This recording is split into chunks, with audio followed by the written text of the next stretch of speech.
Well, howdy guys and gals, Brenton and Wavy here. I want to make a quick video for you for the backup channel.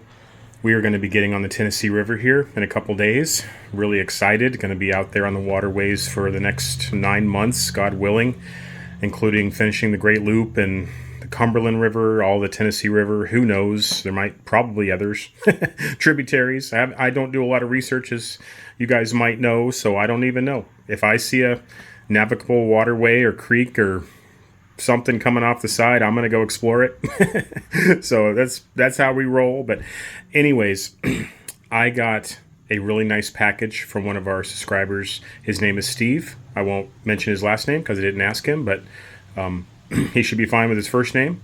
Thank you, Steve.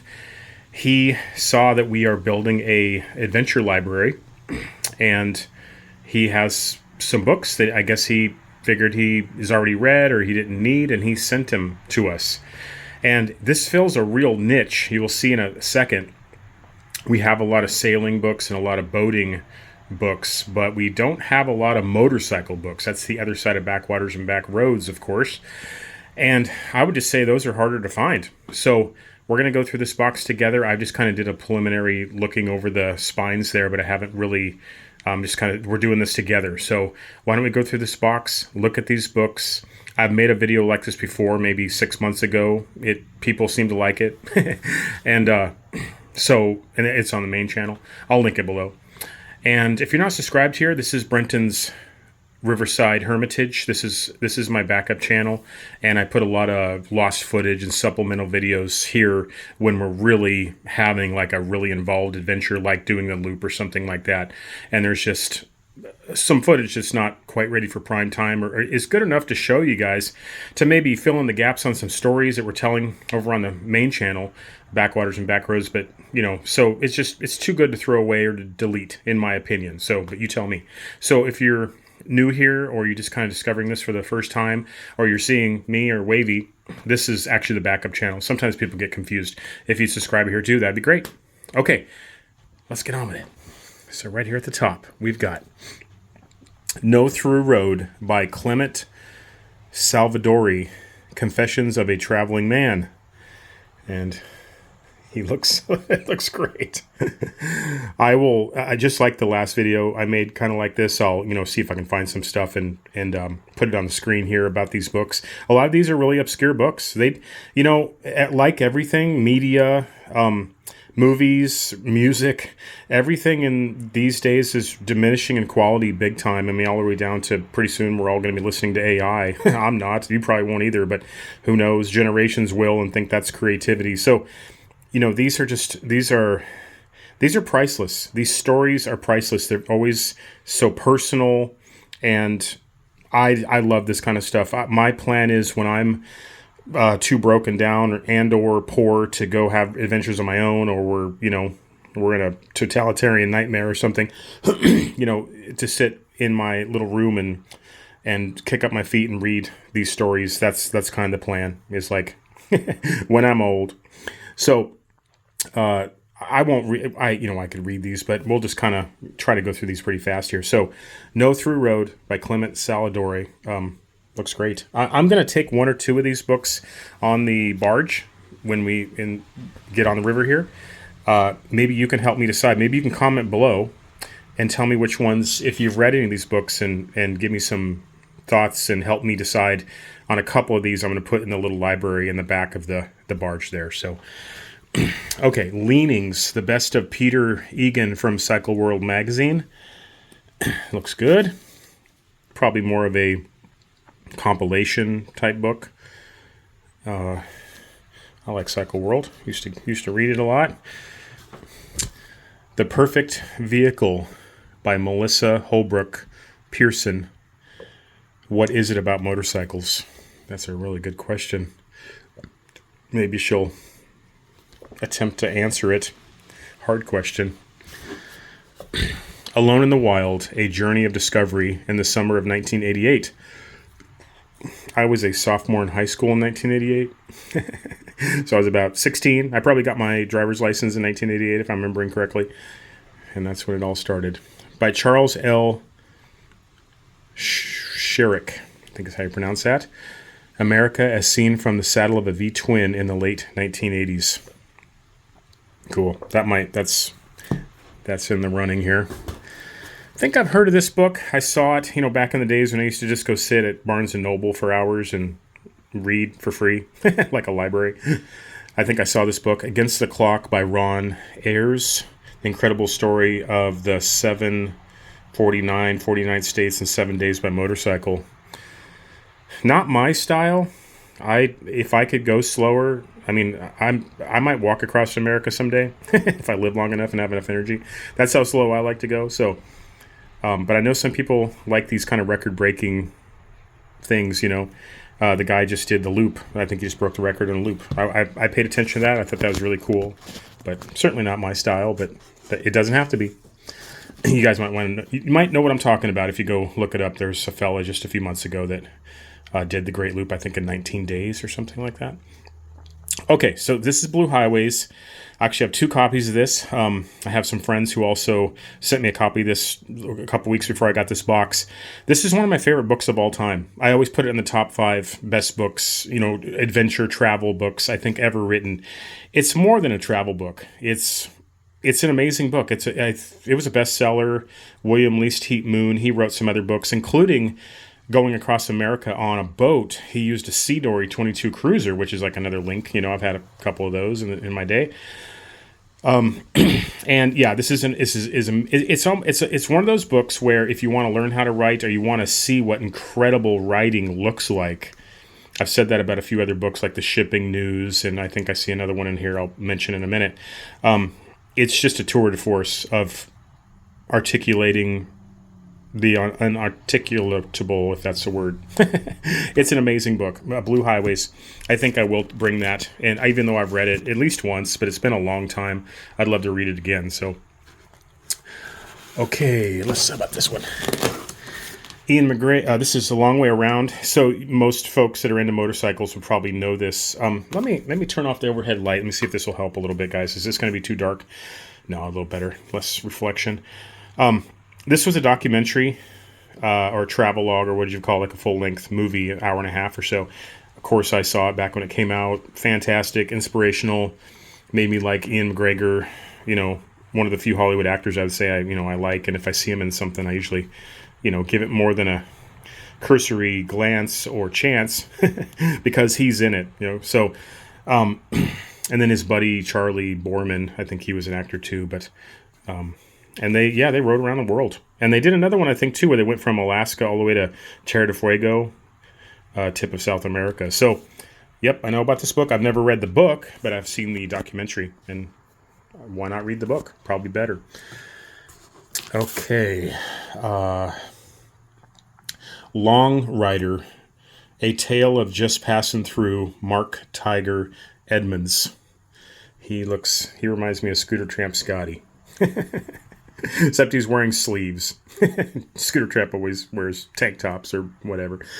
I can't read that now, but it looks like a very personal. It looks like maybe a self-publish, and those sometimes are the best books there are. Real under the radar sleepers.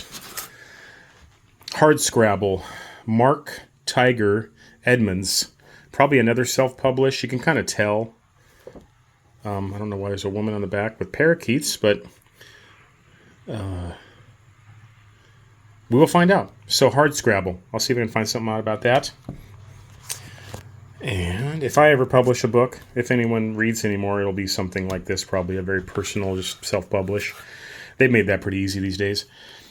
The Ghost of Scooter Trash Past. Okay.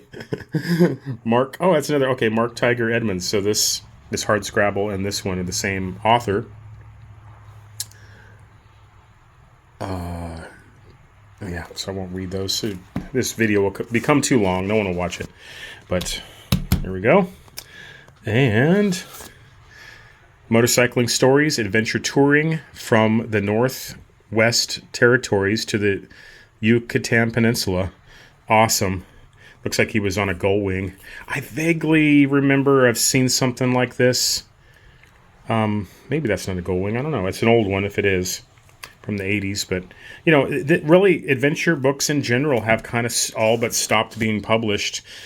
I'd say in the past, I mean, I'm sure there's still some out there. I haven't really looked, but, this was the golden era of, the 60s, 70s, 80s, and 90s, I would say, is like the golden era of books, and especially books like this. Travel books, sailing books, sailing around the world, Bernard Montpensier, and so, I mean, actually, they're older than that. I mean, we got some sailing books back in the office back there that are, from the 1800s. So, but maybe motorcycles, wouldn't be that far back. Anyways, now, okay, what can be said about this book? It was a bestseller, might still be a bestseller. I know a lot about this book in the sense of back when I was wasting my time in college, I minored in philosophy. And, this book is a weird book. It's a one of a kind, might be one way to put it. As the author even says, I think in the prologue, that it's not good for maintenance or philosophy. it's not good for either. But it is a mind-blowing book. If you like this kind of stuff, Zen and the Art of Motorcycle Maintenance. Most people have at least heard of it because the odd title, of course, and it sold millions and millions of copies. Back in the 70s when it first came out, it was such an odd bestseller. I've also, I think, I might have heard this from one of my philosophy professors, that it is one of the most common books for someone to start and not finish. And I believe that. I actually read the whole thing, and I did it willingly. I wasn't even made to do it in a class or something, though I did read it, I think, a second time for a class. I wouldn't even know where to begin. Other than, I mean, it is a strange book. It's almost like, so I had a friend who read it also, and he said it's kind of like a roadmap to madness. And that sounds terrible. Who wants to do that, right? But it's like, it is so deep, and it really gets to the foundations of what is reality. What do we know of reality? It's mind-blowing. It's one of a kind. I think he wrote a second book, Robert Pirsig, is called Lila. And it's kind of, his genre in a nutshell is he tells a story while traveling. So the travel becomes the vehicle for telling a much deeper story. And so in this one, it was the motorcycle, of course, was the vehicle for the travel and telling the much deeper story. And then Lila was sailing and telling a deeper story too. So, I'll probably read this again. I mean, who has time to read a book more than once, right? But it is one of the top. I mean, it would be in my top 10. I was making a list one time of books I would try to share with you. Maybe I will. On this trip, I'll have lots of time on the river, hopefully, and I will make a top 10 list and tell you guys why they would make the top 10. And I do remember this one made it on the list. This is a top 10. Blue Highways was on there too, though they're different. I mean, Blue Highways is kind of philosophical. It's deep, but it's not. It's not this deep. This is like strap yourself in, buckle yourself in to read this. It's a commitment. So neither praise nor just be prepared if you read that book. So if you've read it, confirm in the comments below, please. You probably think something similar. Okay, Zen and Now on the Trail of Robert Pirsig and the Art of Motorcycle Maintenance. Okay, wow. Well, you can see Mark Richardson. It made an impact on a lot of people. So it looks like he did the same route. I think Robert Pirsig and his son rode out to the West Coast or maybe to Montana or something. He's from Minnesota, actually. I'm in Minnesota right now, Brainerd. And I do believe he was like a professor. He grew up in the Twin Cities of Minnesota, if I remember correctly. So, okay, yeah, interesting. Good. Little supplemental there. Lone Rider, the first British woman to motorcycle around the world. Okay. So, what is Jupiter's Travels? I think Steve, if you see this, you asked me, I think you sent me an email asking if you sent a copy of Jupiter's Travels, and I thought you did, but I'm not seeing it. If it's under there, we got it. But But yeah, I've read Jupiter's Travels, and it's almost a must read for anybody that's interested in, like, motorcycles and travel and adventures. He was like, he rode around the world. I don't know if he's the first one, but he was one of the ones that really popularized it. He was Ian McGregor in the long trip around, and his buddy there. They really looked up to Ted Simon was his name. I can't believe I'm remembering all these names. Accessing a mental file I haven't thought about in a long time. But yeah, Ted Simon, he's an absolute legend. He might still be alive. I think, if not, he's only died recently. So total legend. And he wrote a Triumph, which is like a whole other level of difficulty. Against the Wind, a rider's account of the incredible Iron Butt Rally. Okay, so that's another one of those kind of competitive riding events, and so yeah. I mean, I'll read all these books, but they kind of, oh, look at that. Okay, so we have 2 copies of this, A Long Way Around, Chasing Shadows Across the World. Wonder if they're just different versions or maybe the same book. So, or maybe Steve put 2 in here and thought one of them was Jupiter's Travels, because they're kind of related. These guys actually flew Ted Simon out. I mean, they're both millionaires, or at least Ewan is. They flew Ted Simon out to, I think, Mongolia to meet them and ride with them for a bit. So, some people call what they did the wrong way around, because, like, what can you not do these days with millions of dollars, and they, so they had a lot of support, cameraman, and lots and lots of money. When they built their bikes up, they rented like a garage space in London, downtown somewhere, and built their bikes up over like a month or 2. So just to give you an idea, like they, can you call that adventure? Probably. I do. I mean, they definitely had an adventure, but they did it with a lot of cushion. So, okay, guys, the box is empty. If you have any thoughts or, tell me what you think. Have you read any of these books? Would you recommend them? Would you say stay away from them? If I was going to bring, let's say, two or three of these books that I just showed you this winter, for those times when I feel like reading instead of, wasting my time on a screen or something, which ones would you bring?